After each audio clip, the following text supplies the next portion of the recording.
Jules. Vous êtes le petit-fils de Aimé et Marguerite Mag. Nous sommes ici à l'imprimerie Arte.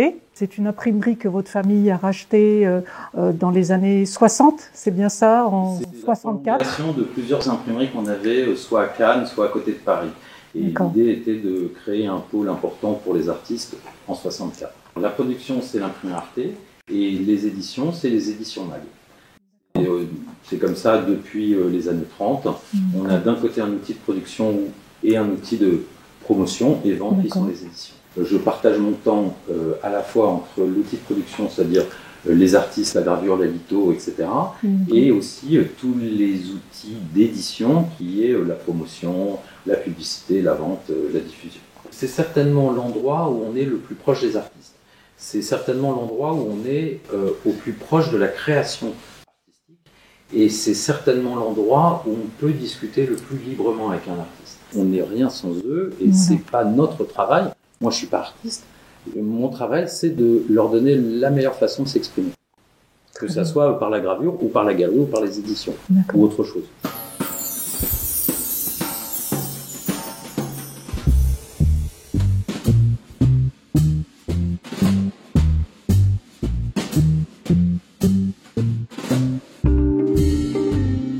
Travailler dans un atelier, notamment avec Vincent, qui est on va dire, un des plus grands spécialistes de toutes les techniques de gravure, c'est un super confort. Parce que si on a une question, si on a un problème sur notre plaque ou quelque chose qu'on n'arrive pas à gérer, et Vincent est là tout de suite pour nous aider à trouver la solution. Et en plus, la gravure, moi, j'en avais fait un peu à l'école, mais ça remonte à un peu longtemps.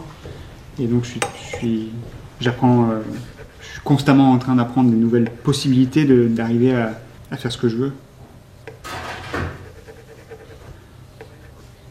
Et c'est marrant de voir qu'il n'y a pas une seule façon de faire une image, il y a une infinité de possibilités. Et à chaque fois qu'on bute sur un problème, il y a Vincent qui nous permet d'avoir une nouvelle possibilité pour s'en sortir. Donc c'est plutôt un confort. C'est un confort et puis on apprend plein de trucs. Moi j'ai mon petit carnet, je note tout ce que Vincent me dit, j'apprends des 1000 choses à la minute. Et j'ai des techniques qui vont me servir tout le temps.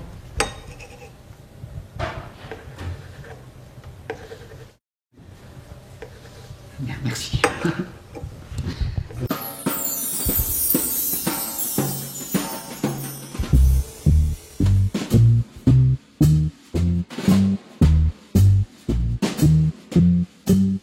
L'année où tu es rentré à l'imprimerie Arte, elle est gravée dans le marbre, dans le zinc, dans le cuivre ou juste dans un petit coin de ta mémoire? Alors, elle est gravée dans une montée, une ascension pour un jeune imprimeur que j'étais. J'ai 40 ans et j'ai eu un travail à faire qui était colossal. Donc j'ai eu la chance de démarrer avec Manuel Valdés sur un travail qui a pris plus de 18 mois d'impression. Une gravure en 3 plaques d'1,70 m par 1 mètre. Et donc ça a été une sacrée aventure pour moi qui m'a donné le goût en fait de ce travail. Ton baptême du feu en quelque sorte. Exactement, et on ne peut pas imaginer le mieux ou le plus étrange que de démarrer dans ces conditions-là, quand on était un débutant. Quelles sont les clés d'une collaboration réussie entre un imprimeur et un artiste? Les qualités dont doit faire preuve l'imprimeur? C'est d'abord une relation humaine.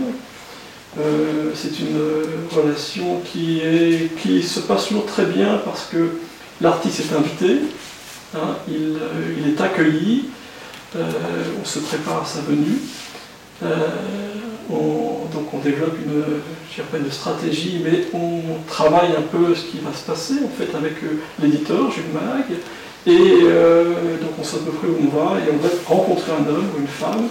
Et on va donc avoir une première relation humaine, en fait, simplement dialogue, de comprendre exactement ce qu'il se passe, ce qu'il aime, et doucement on va rentrer dans la technique, on va mettre en place ce travail dans les meilleures conditions, parce que là, l'artiste est invité, donc il va passer le temps qu'il faudra dans cet espace où on va tout aménager pour lui, Donc il est attendu, tout est mis en place, et donc c'est un moment très intéressant pour lui comme pour moi, parce qu'en fait, on est en train de fonder quelque chose. Et puis arrive le moment où on travaille, où il va falloir comprendre, et là donc c'est tout un travail d'approche, d'écoute, pour comprendre exactement ce que veut l'artiste, ce qu'il va faire, sans le dérouter, sans interférer dans son travail, mais en mesurant en fait ce qui est son potentiel, ce qui est intéressant dans ce qu'il va faire. Et il y a un travail de fond que l'on fait avec Jules Mag, l'éditeur, on fait des débriefings souvent en dehors d'artistes, régulièrement, pour dialoguer et essayer de comprendre quelles sont les possibilités et les intérêts, en fait, les choses extraordinaires qui peuvent sortir si on pousse un peu dans un sens ou dans l'autre.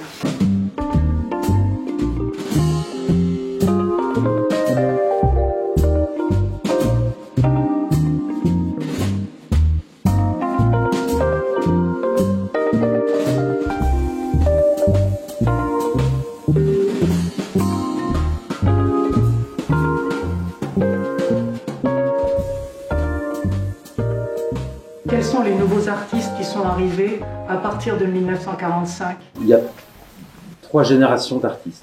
Donc la première génération qu'on voit très bien dans l'exposition surréaliste de 1945, c'est Miro, Calder, Bonnard, Matisse par exemple, qui sont des artistes qui étaient déjà très reconnus, Giacometti. Et ensuite il y a eu une deuxième partie qui est plutôt les années 60-70, avec des personnes comme Robert Roll, Riopel, Bazaine, Hubac. Quand un artiste venait à la galerie faire une exposition, plutôt que de reproduire une œuvre, on lui demandait d'aller à l'imprimerie et de faire une affiche totalement originale, très souvent en lithographie, pour l'exposition. Donc, partie de cette idée-là en 68, l'idée était de faire travailler des artistes de notre galerie en même temps que mai 68. C'est pour ça qu'il y a eu Zawuki, Calder, et plein d'autres qui ont fait des affiches qui sont importantes pour mai 68, ou Eiffel ou d'autres.